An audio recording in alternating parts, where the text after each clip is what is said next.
So 12th standard கெமிஸ்ட்ரிக்கான important question தான் பார்க்க போகிறோம். And also important model question paper தான் பார்க்க போகிறோம். இந்த கொஸ்டின் பேப்பரே கூட வரலாம். இந்த கொஸ்டின் பேப்பர்னு இதே வராது, இதில் இருக்க கொஸ்டின்ஸ் வரலான்னு சொல்ல வந்தேன்.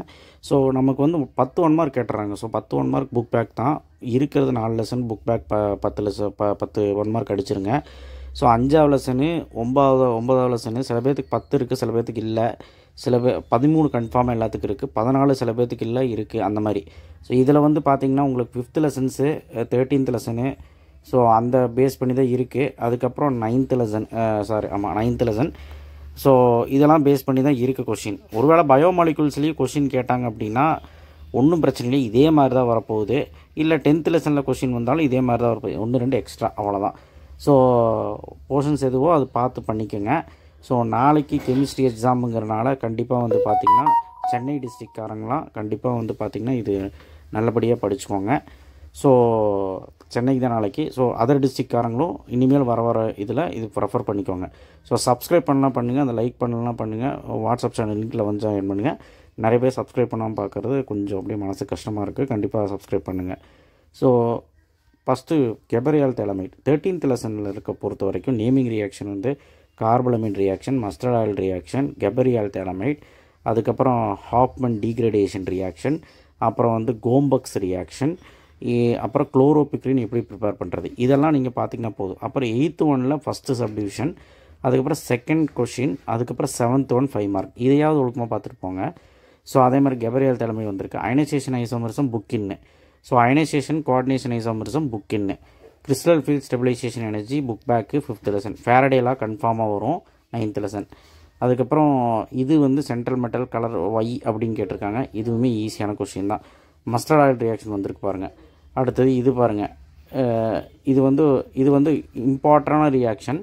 இந்த ரியாக்ஷன் ஒரு நேமிங் ரியாக்ஷன் தான், அது கண்டுபிடிச்சு சொல்லுங்கள் பார்க்கலாம். Difference between double salt and coordination compound 5th லெசனில் கண்டிப்பாக ஒரு limitation of VB theory important. IUPAC name கேட்டிருக்காங்க இதுக்கு, ஸோ அது எழுதணும். கேல்வானிக் செல் நோட்டேஷன் கண்டிப்பாக இம்பார்ட்டன்ட் 9th லெசனில். Sacrificial protection important. கோம்பக்ஸ் ரியாக்ஷன் வரும்னு சொல்லியிருக்கேன்.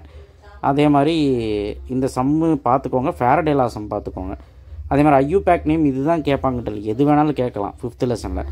அப்போ ஐயூபேக் நேம் வேணும் அப்படின்னா பேஜ் நம்பர் 140 இருக்கிற எல்லா ஸ்ட்ரக்சரோட ஐயூபேக் நேமும் லிகாண்ட் இது, சென்ட்ரல் மெட்டல் அயான்ட் இது. இப்போ இதில் பாருங்களேன், உதாரணத்துக்கு central metal ion cobalt, ligand வந்து இது, லிகாண்ட் வந்து இஎன். அதுக்கப்புறம் வந்து பார்த்திங்கன்னா ஜாமெட்ரி என்னன்னு கேட்குறாங்க, கோஆர்டினேஷன் நம்பர் இதை பொறுத்து அமையும். ஸோ அதுதான் சொல்கிறேன். இப்போ நீங்கள் இதெல்லாம் தெரிஞ்சுக்கணும், ஓகேவா. Werner theory, Nernst equation, Kohlrausch law, Nernst equation, primary secondary tertiary amine, இந்த 4 கொஸ்டினும் படிக்காமல் போயிடாதீங்க. இது டேரக்ட் 5 மார்க்கில் கேட்க வாய்ப்பு இருக்குது. Werner theory, Nernst equation, primary secondary amine, aliphatic amine, அப்புறம் கொல்ராஷ் லாவோட அந்த பெரிய கொஸ்டின், இதை படிக்காமல் போயிருந்தாங்க டேரக்ட் 5 மார்க்கில் கேட்க வாய்ப்பு இருக்குது. அதே மாதிரி இதுலேயும் கேட்டிருக்காங்க. ப்ளஸ் நீங்கள் 5th லெசன்லேயும் 9th லெசன்லேயும் அதுக்கப்புறம் 13th லெசன்லேயும் நான் என்னெல்லாம் கொடுத்துருக்கோன்னு அது படிக்கும். ஒருவேளை 10th 14 இருந்தாலும் அதுவும் கொடுத்துருக்குறேன். ஸோ அதில் வந்து பேசிக்காக என்னெல்லாம் வரும், லாஸ்ட் மினிட் கொஷின் கூட நான் போட்டிருக்கேன். அந்த வீடியோ தான் நான் கீழே டிஸ்கிரிப்ஷன் பாக்ஸில் கொடுக்க போகிறேன். ஸோ நீங்கள் அதை பார்த்தீங்கனாலே படிச்சிடலாம், ஒன்றும் பிரச்சனை கிடையாது. ஸோ அதே மாதிரி இதில் இருக்கிறது மட்டும் கொஷின் பேப்பர் படிச்சுக்கலாமான்னு கேட்டால் படிக்கலாம். பட் இன்னும் கொஞ்சம் என்னெல்லாம் படிக்கணுங்கிறத நான் கீழே டிஸ்கிரிப்ஷன் பாக்ஸில் வச்சுருக்கேன். ஆனால் அடித்து சொல்லுவேன், இந்த 3 5 மார்க் வராமல் கொஸ்டின் பேப்பரே வராது. 4 5 மார்க்கில் 3 கன்ஃபார்மாக வரும். 2 மார்க் 3 மார்க்கில் அதுதான் நேமிங் ரியாக்ஷனாக சொல்லிட்டேன், அதை நல்லா படிச்சுக்கோங்க.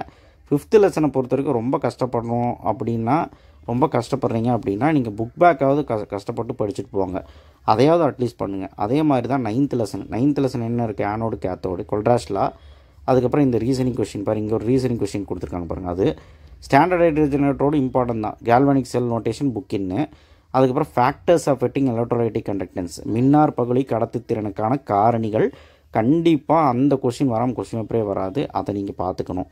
வாட் இஸ் எலக்ட்ரோலைட்டிக் கண்டக்டன்ஸ் அப்படின்னு ஒரு கொஷின், சமான கடத்தி என்றால் என்ன.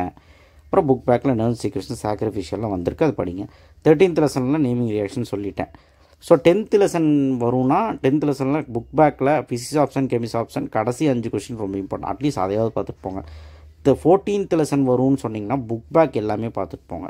ஸோ இதுதான் மேட்ரு, அதனால் பயப்பட வேண்டாம். ஸோ இதே மாதிரி கொஸ்டின் தான் அமையும். ஸோ அதனால் இந்த கொஷின் பேப்பர் ரெஃபரன்ஸாக வச்சு நல்லா படிங்க. அண்ட் கீழே அந்த இம்பார்ட்டன்ட் கொஷின் PDF கொடுத்துருக்கேன். தயவுசெய்து அந்த வீடியோ கோ த்ரூ பண்ணுங்கள். தேங்க்யூ.